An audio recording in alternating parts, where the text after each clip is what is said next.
这个送线缆结构还可以把这个线送得非常长。然后如果你的车充电口在右边，它停的这个位置你也是足够你拖过去的。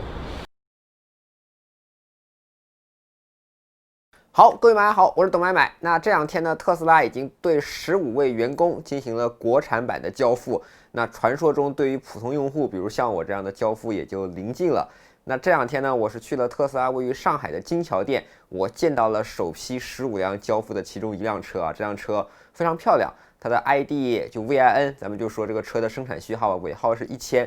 然后我大致看了一下做工呢，其实真的比我在美国租的，包括前段时间我拍的各种各样的特斯拉，做工上应该来说都还挺不错的，所以这也让买买即将提车变得非常期待啊。不过别着急，下一期视频里头呢，我会详细的跟大家聊一聊特斯拉的召唤，以及250千瓦的 V3 超级充电桩到底有多快。那这个视频呢还正在制作当中，所以呢这两天我就开着特斯拉在上海市转悠，主要问题是要把这个车耗掉电嘛，耗了电之后才可以去 V3 去充，对吧？那转悠着我就到了上海浦东机场的 P4 停车场。这个停车场是2019年12月31号刚刚开放的，这是一个长时间停车场。停车场的距离，咱们一般去浦东一般都停 P1 或者 P2，这里呢距离 P1 到 P2 呢需要用百度大巴。那个停车场每隔5分钟发一班大巴去这个机场，因为呢这个停车场较远，所以呢它的停车费用也变得很便宜，每个小时才5块钱，全天最多计时12小时。也就是说，你在这停一天，最高的费用也才60块钱。在浦东机场停过车，同学们都知道，前几天好像还挺便宜的，越往后停，好像最贵的时候我记不清了，100多块钱还是80块钱一天，反正你在这停上个1个星期，600-700块钱总归是要的。但是如果你把车停靠在 P4 的话，价格每天只需要60块钱，非常心动吧，对不对？所以这个 P4 停车场也被称之为长途停车场。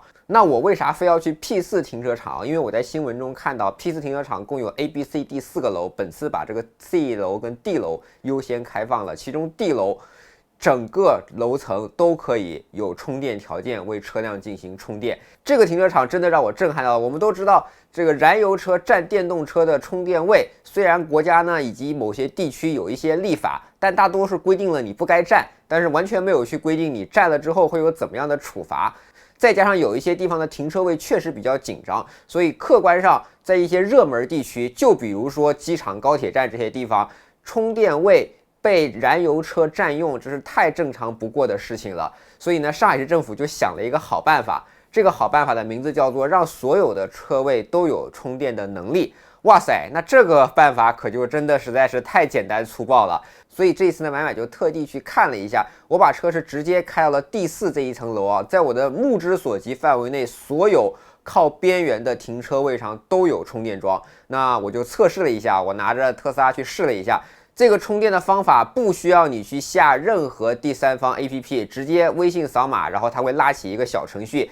值得注意的是，这里面会要求你去填写你的车位号，这个很正常，你填呗。还需要填写你的车牌号，并且这个车牌号不能随便填，不能填错，你随便填一个，你充电是充不了的。原因我后面再说。在我开始想抖机灵随便填个车牌号之后，我发现好几次都失败了。后来我认认真真的把车牌号填写正确之后，顺便说一句啊，这个小程序在填写车牌号这个地方太鸡贼了。这个车牌号你一定要按照大写，然后你默认小写，他还跟你说这个车牌号找不到。所以希望这个充电场方面把这个 APP 给稍微改进一下，就做一个他要写校验嘛，没多难的事儿，对不对？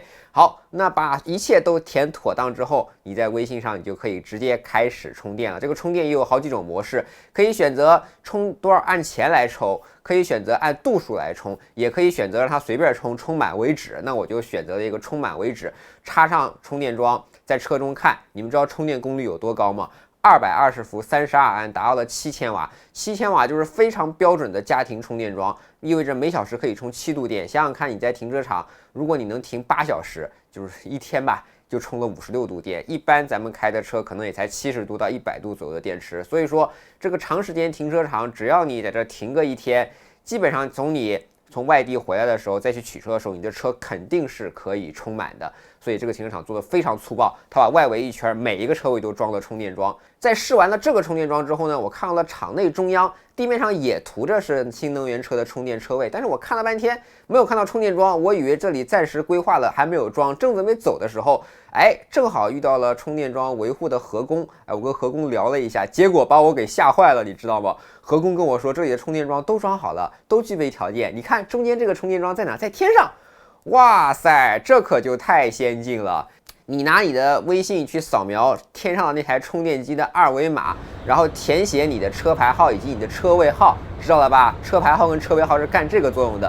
你天上的那台充电机就会顺着自己的轨道开过来，停在你的车位后面。同时放下一根横杆，把这个充电桩给它放出来。这还没完哦，这个充电桩的线缆里面还有一个机构，特别巧妙的把这个线缆往外推。这个线缆的整体长度呢，不管你的充电口是在左边还是在右边，反正肯定是够你长的。如果像蔚来 ES8这样的车型的话，你需要把头扎进来充，但 anyway 不管怎么样，你肯定是可以充得起来的。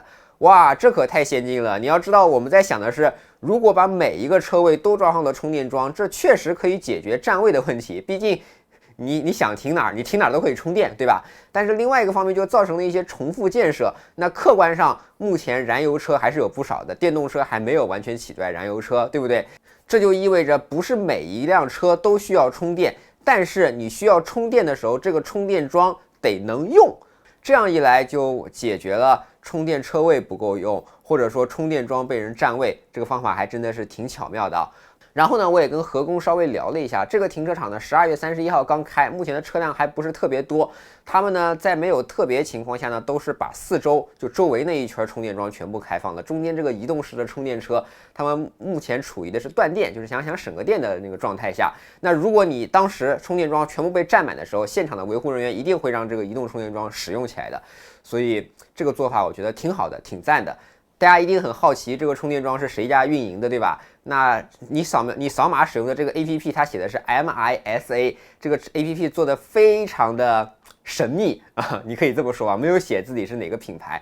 然后我跟河工沟通了一下，他说这个充电桩是上海电气啊，这也是上海本地的一家非常大的公司了，他们来造的，他们把整个这个 P4 停车场都是他们来做的。我觉得这个理念、这个思路其实完全值得其他人去学习一下，对不对？你看前段时间呢，大众公布了一项专利技术，就是你把车停在充电位之后，它派一个机器人噔噔噔开到你跟前来，然后插上去给你去充电。这种方法固然也好，但是机器人的成本，我相信要比这种固定式的轨道的成本要高吧？机器人要移动，要有自动定位。